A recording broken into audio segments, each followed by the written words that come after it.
Kumekuwa na mapigano mara kwa mara mpakani, wakati wiki za hivi karibuni yakikwamisha biashara ya kulazimu wakazi wa maeneo ya karibu kuyahama makazi yao.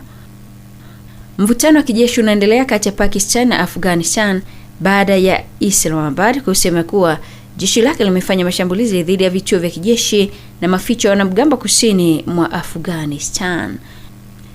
Kwa mujibu wa vyanzo vya usalama, mashambulizi hayo yalilenga miundombinu ya kijeshi na ghala la vifaa katika mji wa Kandahar, ambapo pia ni ngome ya kiongozi mkuu wa Taliban Hibatullah Akhundzada.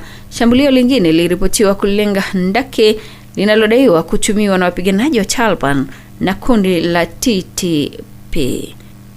Wakazi wa Kandahar wamesema waliona ndege za kijeshi angani na kusikia mlipuko usiku. Serikali ya Taliban kupitia msemaji wake Zabihullah Mujahid imesema mashambulizi hayo yalisababisha uharibifu mdogo katika kituo cha kusaidia waraibu wa dawa. Mapigano katika mpaka wa nchi hizo yaliongezeka katika wiki za hivi karibuni, huku Umoja wa Mataifa ukisema takribani raia 75 waliuawa na zaidi ya 190 kujeruhiwa tangu mwisho mwa Februari.